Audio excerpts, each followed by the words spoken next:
یہ دونوں چیزیں ایک دوسرے کے ساتھ انٹیگریٹڈ ہیں. یہ اس کی ترتیب معافی اور توبہ نہیں ہے، بلکہ اس کی ترتیب ہے توبہ اور معافی. اگر ہم سے کوئی گناہ ہو جائے تو ہمیں چاہیے کہ ہم پہلے آئندہ کے لیے توبہ کریں اور اس کے بعد ماضی میں ہونے والی کوتاہی کے لیے معافی مانگیں رب تعالیٰ سے.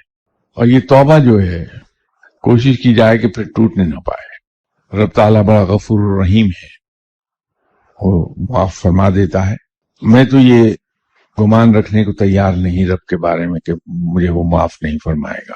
وہ اتنا غفور الرحیم ہے کہ انسان اگر ایک بار معافی مانگ لے رب سے، کوئی اس کی شان غفوری یہی ہے کہ وہ معاف فرما دیتا ہے. تو آپ اس اعتماد سے رب کے سامنے معافی مانگیے، توبہ کیجیے کہ رب معاف فرمانے والا ہے. وہ اس انتظار میں رہتا ہے کہ میرا کوئی بندہ مجھ سے معافی مانگے اور میں اسے معاف کروں. باقی طریقہ تو کوئی نیک آدمی آپ کو بتا پائے گا کہ معافی مانگنے کا اور توبہ کرنے کا طریقہ کیا ہے.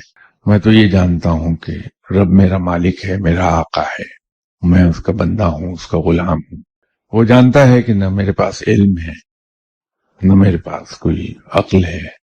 تو میں اس سے جن الفاظ میں بھی درخواست کروں گا بشرطے کہ صدق دل سے کروں، انہی الفاظ کو قبول فرمائے گا اور معاف فرما دے گا.